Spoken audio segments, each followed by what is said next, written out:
हम अपने बच्चों के लिए लेने आते थे यहाँ से सस्ती चीज़ें, वो गवर्नमेंट ने ख़त्म कर दिया है। लिहाजा गरीब ना खाएगा ना पहनेगा। मेरी मार्केट में 6000 बंदा बेरोजगार हुआ है,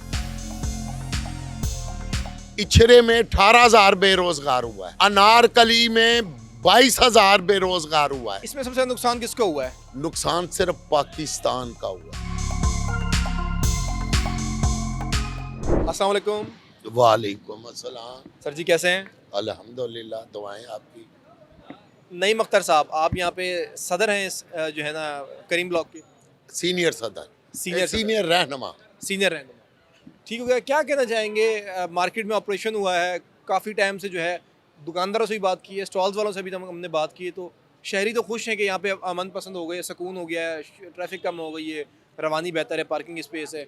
दुकानदार परेशान है, आप क्या कहना चाहेंगे? ये तो आपकी सोच है या हुकूमत की अदारों की सोच है कि शहरी बड़ा खुश है। बाज़ मार्केटों के ट्रेंड मुख्तलिफ होते हैं, हमारी भी करीम ब्लॉक मार्केट का ट्रेंड मुख्तलिफ है। आपने यहाँ पे देखा है कि भाई यहाँ पे आपको कोई पक्की इंक्रोचमेंट या नाजायज़ बिल्डिंग या नाजायज़ तमीरात आपको कहीं नज़र आई है?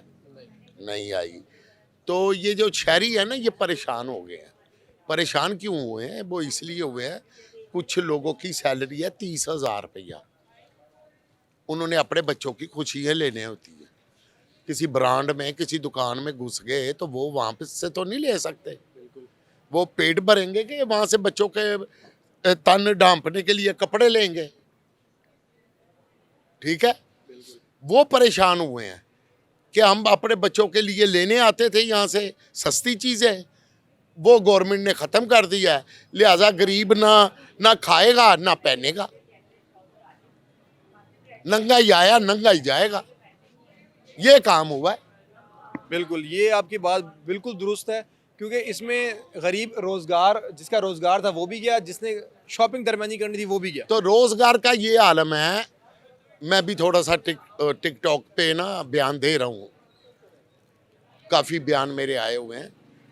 रोज़गार का ये है कि मेरी मार्केट में 6000 बंदा बेरोजगार हुआ है। हाँ जी, इछरे में 18000 बेरोजगार हुआ है, अनारकली में 22000 बेरोजगार हुआ है। इस तरह करते जाएं, 280 मार्केटें हैं। 280 मार्केटों में कितने बंदे बनेंगे? 9 लाख से बढ़ जाता है फिगर। 100 हजार लाखों में चले गए। हाँ जी, लाहौर के बेरोजगार, सिर्फ लाहौर, लाहौर के। अभी पूरा पंजाब पड़ा हुआ है। हाँ जी, 280 मार्केटें हैं। मैं आपको एक मिसाल दे रहा हूँ कि मेरी मार्केट में 6000 है, इचरे में 18000 है, नारकली में 22000 है। तो भगवानपुरा में कितने होंगे? यतीम खाने में कितने होंगे? और मार्केटें हैं वहाँ पे कितने होंगे? लंडे में कितने होंगे? ये टोटल मिला के 9 लाख से ऊपर जाते हैं। दरअसल अवाम से बदला लिया जा रहा है, इंतकाम लिया जा रहा है अवाम से। किस बात का इंतकाम है? ये इदारे भी समझते हैं, हुकूमत भी समझती है, अवाम भी समझती है, और हम भी समझते हैं, ताजर भी। देखें, वो आपको एक मिसाल सुनाने लगा हूं।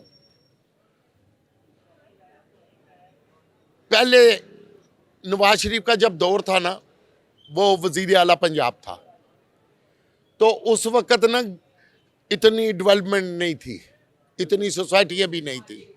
एक शहर था, शहर के इर्द गिर्द आबादियाँ थी, तो वहाँ पे शहर पे ना उस वक़्त कूड़े की ढेरियाँ होती थी। लोग ना अपनी भैंसें गायें बकरियाँ छोड़ देते थे, वो जाके ना कूड़ों में खाती थी, फरोलती थी। ये आपकी उम्र से पहले की बात कर रहा हूँ मैं, ठीक है?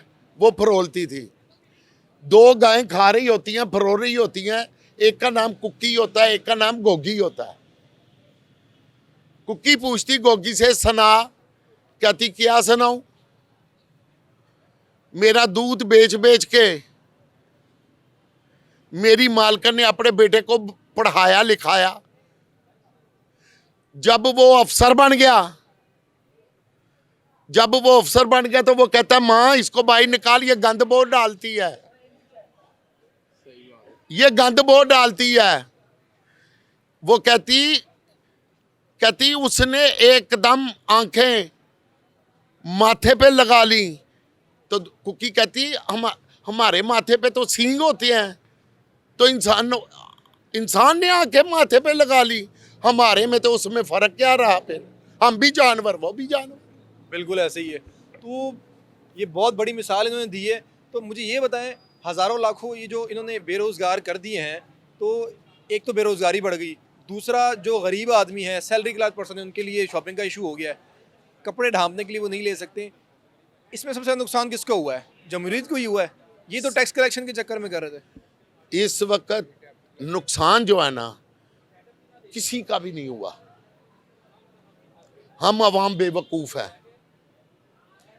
नुकसान सिर्फ पाकिस्तान का हुआ, पाकिस्तान की बुनियादों का हुआ, बुनियादें हिल गई हैं।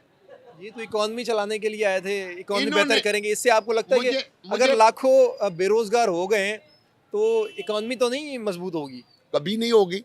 मैं यही तो आपको बात बता रहा हूं कि पाकिस्तान की बुनियादें इन्होंने हिला दी हैं। कितनी तरमीमें हुई हैं जुनेजो के दौर से लेकर अब तक, जितनी तरमीमें हुई हैं, इतनी तरमीमें हुई हैं, इतनी तरमीमें हुई हैं कि अब उन तरमीमों से पाकिस्तान या पाकिस्तान की आवाम को कोई फ़ायदा पहुंचा, कोई तहफ़्फ़ुज़ मिला? लेकिन अब इनका क्या बनेगा? आप यहाँ के सदर हैं, आप किस तरीके से देखते हैं, किस तरीके से आप हुकूमत से बात करते हैं कि इनकी जो बेरोजगार हुए इनका किस तरीके से बंदोबस्त किया जाएगा रोजगार? देखिए जी, नुमाइंदे होते हैं, मैं भी एक छोटा सा नुमाइंदा हूँ। MP MNA होते हैं, हर इलाके के होते हैं। वो नुमाइंदगी करते हैं लोगों की, ताजरों की, अपनी हल्के की मार्केटों की, वो नुमाइंदगी करते हैं। जब वो मरियम के पास जाते हैं ना कि मरियम साहबा हमारी आवाम लोग वहाँ पे भूखे मार रहे हैं, तो उनको कहती है तुम वोट लेकर आवाम से आए हो, तुम आवाम से वोट लेकर आए हो, खबरदार। वो बेचारे खामोश हो जाते हैं, उनकी भी ऐसी की तैसी फेर देती हैं। समझ आई कि नहीं आई? MP MNA भी बेबस है। बेबस हैं। तो जब MP MNA बेबस हो जाएं तो मेरी आपकी क्या सीहत रह जाती है? बिल्कुल नाजरीन, इसी के साथ हम लोग इख्तिताम की तरफ पहुँचते हैं। बातें की जाएंगी तो बातें ख़त्म नहीं होती हैं, लेकिन जो पंजाब हुकूमत के इकदाम है, पंजाब हुकूमत ने ये जो एंटी इंक्रोचमेंट के ख़िलाफ़ जो ऑपरेशन एंटी इंक्रोचमेंट शुरू किया है ऑपरेशन, इस ऑपरेशन के पीछे कहीं तो तजावज़ात पे मतलब ऑपरेशन करना ठीक है, लेकिन जो बेरोज़गार हुए हैं उनका कोई बंदोबस्त नहीं किया गया है, उनका कोई सद्देबाब हुकूमत का काम है उनका निकाल के दिया जाए। यहाँ पर हज़ारों लाखों की तादाद में सिर्फ लाहौर में लोग बेरोज़गार हुए हैं। तो अगर हज़ारों लाखों की तादाद में लोग बेरोज़गार हुए हैं तो अरबों करोड़ों का नुकसान हुआ है। वो नुकसान कैसे पूरा होगा, वो हुकूमत का काम है। तो हुकूमत ने एक तो अपना काम कर दिया है, इसका दूसरा पहलू है कि इनको जो यहाँ से उठाए गए हैं, जिनके स्टॉल्स उठाए गए, उनको किसी एक और दूसरे कोने में, किसी और कोने में जो बेआबान जगह हो, बेआबान ज़मीन हो, उस जगह को आबाद करके वहाँ पर मार्केट्स वगैरह बना के इनका रोज़गार शुरू किया जाए, ताकि ये भी अपना रोज़गार करें। और जो गरीब लोग हैं, जो ब्रांडेड शॉपिंग नहीं कर सकते, लोकल चीज़ें लेते हैं, तो उनके लिए भी जो है बंदोबस्त हो सके। वो भी अपने लिए, अपने बच्चों के लिए तन ढांपने के लिए, सर्दी में कपड़े, गर्मी में भी अपने बच्चों के लिए मुख्तलिफ़ किस्म की जो है चीज़ें वगैरह ख़रीद कर अपनी ज़रूरत को पूरा कर सकें। अभी के लिए अपने मेज़बान को इजाज़त। अल्लाह हाफ़िज़। अगली बार मिलेंगे एक नई स्टोरी के साथ, एक नए पैगाम के साथ। फ़ी अमान अल्लाह।